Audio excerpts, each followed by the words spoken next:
tenemos tiempo, yo sé que todos andan ocupados con agenda apretada, pero el tema de Cuba y el bloqueo que se mantiene con el voto en contra de la resolución en la Asamblea General de la ONU, nuevamente de Israel y de Estados Unidos, y 2 abstenciones, Estados Unidos haciendo válido su voto de veto, y bueno, a pesar de lo que ya había publicado el propio vocero de Presidencia, Jesús Ramírez Cuevas, dice: nadie tiene derecho a bloquear a ningún país, dijo el presidente López Obrador, es una violación a los derechos humanos, no es posible que si hay diferencias políticas o ideológicas se castigue a la gente. El presidente hoy en la mañana expresó su esperanza de que en la ONU la mayoría votara en quitar el bloqueo a Cuba y que Estados Unidos no vetara la resolución, cosa que no ocurrió. Estados Unidos veta la resolución, vota en contra junto con Israel, y se mantiene esta triste historia del bloqueo de Estados Unidos contra Cuba. Tus comentarios, tus opiniones, doctor Isaac de Paz González, para cerrar. Pues muy coherente con la política de Estados Unidos de defender en el discurso los derechos humanos cuando le conviene imponer sus intereses comerciales y corporativos en el mundo, y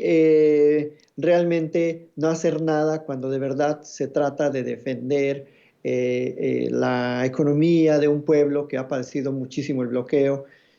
Y qué lástima, porque se supone que había unas pláticas en la era Obama, un acercamiento muy importante, y creo que es un triunfo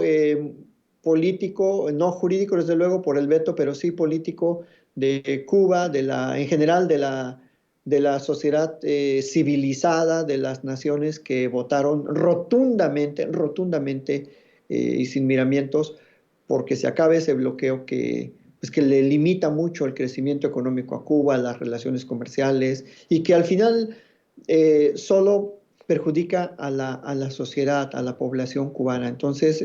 qué bueno que México votó en contra del bloqueo, y que pues todos los demás países también en ese sentido. Y como siempre, pues ya no es ninguna noticia que Israel y Estados Unidos veten este tipo de resoluciones y voten a favor de que siga ese bloqueo inhumano. Entonces, pues es muy consistente también el voto de México con la política exterior que marca la Constitución, la autodeterminación de los pueblos, la no intervención, la solidaridad internacional. Entonces, no tiene nada que ver con izquierdas y derechas, simplemente es desde mi punto de vista, es una concepción muy humana, que además está desde la Carta de las Naciones Unidas, está en el pacto que firman en el todos los países que se adhirieron a la Organización de las Naciones Unidas, así que tampoco no es algo inventado per se por México, es simplemente un valor internacional que debemos como pueblos, hermanarnos y solidarizarnos en el progreso y en la búsqueda de la paz. Así que, pues bien por Cuba, porque es un rotundo éxito, simbólicamente hablando, desde luego, y qué lástima que otra vez se perdió una oportunidad para que se terminara el bloqueo. Y creo que con eso también se exhibe el terror del gobierno de Joe Biden.